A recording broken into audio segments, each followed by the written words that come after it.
Okay, welcome back. 14 minutes going past 8 o'clock right here on Splash 105.5. You all listening to the voice of Kolade Dominate. And of course, Mspyce. Call me Mspyce, the Duchess. Yeah, you know that we told you that just right after the news highlight, we're going to be having a special guest, a big fish, in the studio. We're going to be talking to him, and we're going to be asking major questions as regarding things that a number of people want to know. Okay, so we like to call this segment something new in Ibadan. Yeah, that's what we call it. Okay, so we have on standby the Commissioner, Honourable Commissioner for Youth and Sports is, on standby listening. And right now, we're going to be asking him questions. How are you doing?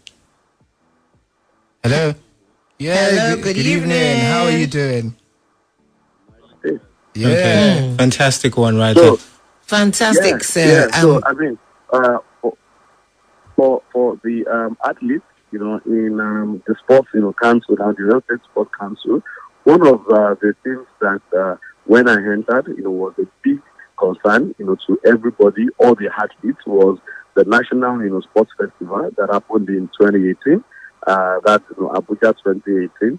Which the government then, promised that they were going to reward the medalists, which they couldn't, do, till the left, in May 2019. So, but of course, when His Excellency, got in place, His Excellency said he was going to pay, that money, and even as it was, quite challenging, because when we came in, we had to reduce, the budget by 40%.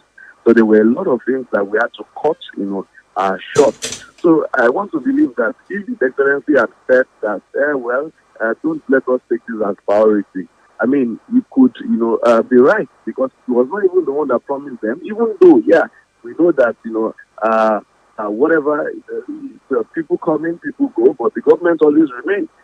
So, but he still, upheld the fact that, okay, these people, they toiled, for this. And then they did their best to make the state proud. So, if they've been able to do their own part, then we should be able to, fulfill our own part by rewarding them accordingly. And then, I'm so glad and I'm excited, to tell, our listeners, tonight that by the special grace of God, we are going to be giving, just, people their reward tomorrow morning by 10 a.m. at Adamasiba. Wow. So whether we like it or not, these things are, yes, they are new. These things, are quite, thoughtful. And if we really, continue on this stead, and even if other governments, continue to do this or treat, governance like this, I want to believe that, we are going to see, its ripple effect, all over the place. Because now, when people are happy, they can, do their work, better. The same thing to the Oyo State, basketball, team. Since 2016, they've not been paid till date. So, but I mean, when we came in, I just saw on Instagram when one of their videos just took me up on Instagram that, and this was, I think I was just 2 days in office, and then he just took me up and said, Honourable Commissioner, what are you doing, concerning the unpaid, salaries of the Oyo State, basketballers? And, immediately, because I have not been, briefed concerning that, so immediately I took my phone, I called the permanent secretary, I called the general manager, sports council, that, what about this?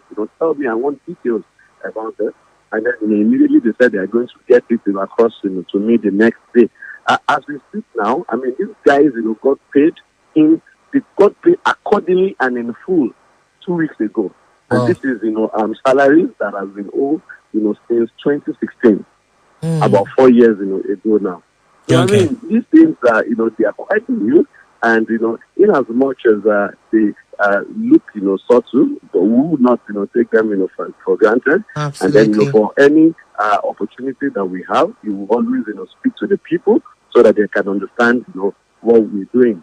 Okay, Now, thank you very much. About, the sports facilities, Yeah. that we have, the Leko, Salami, Stadium, Adamasiba, by the special, if it's not because of this pandemic, our, main board would have taken a new look entirely, because that place, is actually, the work that is ongoing, there, to change, the artificial turf, and then, the pattern track, of the stadium, because the one there right now, it's been there for like over 10 years.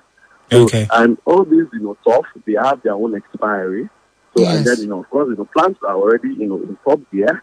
Make sure that, we change that off, and then we change, the pattern track. Because, I think the process of renovating a stadium is actually the cost, the financial implication is so high. So what we did was that, okay, we cannot, take everything up at once. So we decided to phase, them, put them in stages, that one phase after the other, one stage after the other. Yeah. So, at the end of it all, we'll be able to record an all-round, success and, a general, facelift in this, what's it called, facilities. And, I'm talking about also, the facility, in Ogbomoso. I'm talking about, the, what's it called now, the township, Oshawon Township, stadium, in Ogbomoso, and, several other sports, facilities in the state. That's pretty nice. So there's ongoing renovation. Yeah. Honourable Commissioner, Hello? sir. Yeah, you said there's ongoing renovation. I can't hear you. You said there's ongoing renovation. That's what you're saying. Yeah, so for Adamasimba now, Yeah. by the Pretty lovely. As all this, the pandemic and the lockdown and the seizure in different, work establishments and all is being lifted, by the special grace of God, we have, the contractor get, on site again to continue, work and then, complete the project. All right. Honourable Commissioner, we want to commend your work so far. We want to ask you, what are some of the policies that you have in place or policies you're looking at long term for greater female engagement in youth and sports? And we also want to know from him engagement, greater participation of females in youth and sport right here in Oyo State, because we want to see more female participation in the youth and sport. And of course, empowerment plans, goals and empowerment plans for the unemployed youths and those knocking about, to see how you can get them engaged, gainfully engaged in youth and sport. Okay, so we have a number of policies that we're working on at the moment, and as one of our drives is to have an inclusive governance and then engagement for our people, especially the youth. So our plan and policy are not even particularly directed to the female folks alone, but also we've included people living with disabilities. Wonderful. Like to carry to make sure that we carry everybody along. Oh, well, that's nice. We do that. We're going to have a statewide sports event in April, and this is particularly for people living with disabilities. But unfortunately, this pandemic couldn't let us see the project to see the light of the day. But hopefully, by the special grace of God, immediately, when things are sorted, and then we go back, to our calendar, we'll be able to draw a new timetable, for these, engagement. So and same, to our female, sporting, activities. Now, the truth is, I would not like to do that. There are a lot of, sports that we have females being represented. But then, Honourable Commissioner, please, can I interject? I feel like at this point in time, we've mentioned so much about sports. Are we looking at other ways to engage the youth apart from sports? Because I feel like sports is just one side of it, one aspect. There are other things as well. So what are the other things like that is probably new, that is in the works that you're doing to make sure that you can engage everybody? Yes, of course. I mean, we have a lot of that. But, when you even reached out to me, you said this program was particularly on sports.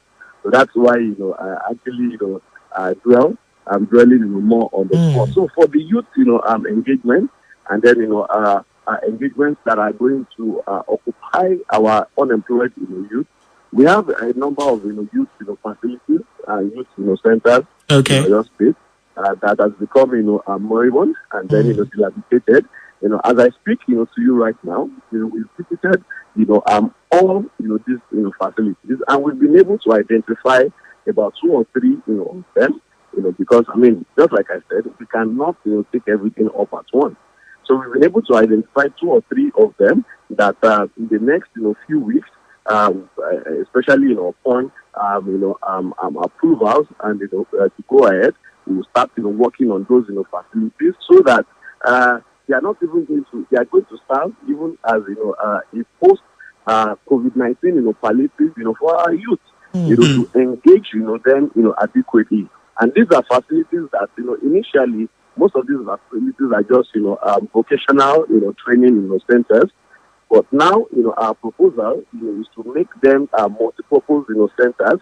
So it's not just for vocation, it's for recreation, also for entertainment, like that, for agriculture, to just make it all encompassing. So in those youth centers now, we're going to have arrangements for sports, so people can come in, play sports.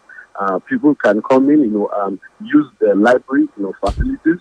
People can always come in, to use the training, centers. We'll have like a co-working, space, for our enterprising, youth, so that we have a lot of people that are doing work that doesn't necessarily, they don't need to be, what's it called, in the workplace, that they can work from home.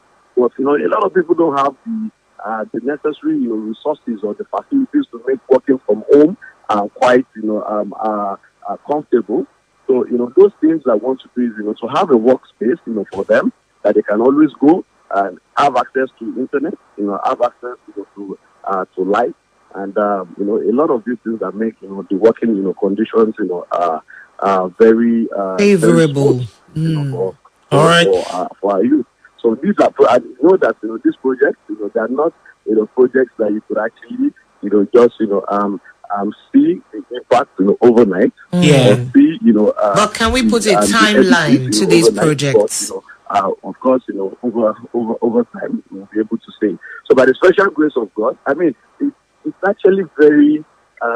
If you ask me this before the pandemic, I'm somebody that likes to work with time frame. Yeah. And I will tell you that, okay, look, if we are going to start this project, just give us 4 weeks, give us 6 weeks, give us 2 months. But now, because of the uncertainty in a lot of things, that especially because of the pandemic, a lot of factors that you cannot just particularly beat your chest to say this is when this is going to happen. So that's why I would not be able to say, okay, this particular time we should watch out for this. But I can assure you that immediately the storm is over and everything settles back, we're going to get to work immediately, and then by special grace of God we'll see evidences of work. Thank you very much for stopping by and then for explaining and giving us details about everything new in your portfolio. The Oyo State Commissioner, the Honourable Oyo State Commissioner for Youth and Sports, Seun Fakorede. Thank you so much for joining us on Something New in Ibadan. Thank you so much. Thank you. I hope you enjoyed yourself anyway. All right. Yeah, well, it's always very interesting when you have to speak to the people, to give them updates about what you've been doing, because there's no point doing all these things without people getting to know how well you are actually fighting and serving to make things better. All right. Thank you so much. Thank you so much. It's always a privilege and an honor. All right. Thank you so much for stopping by. Thank you. Okay, that was the Honourable Commissioner right now. But I definitely look forward to going to these recreational centers in the face of substance abuse, when you have so many youths out there knocking about the streets and just doing aimless things. It is very positive to hear that the youth are going to be engaged, and not just the youth. It's going to be all inclusive. People living with disabilities, males, females. So Oyo State is definitely looking forward in that regard. That's pretty lovely. But of course, right now we take a break.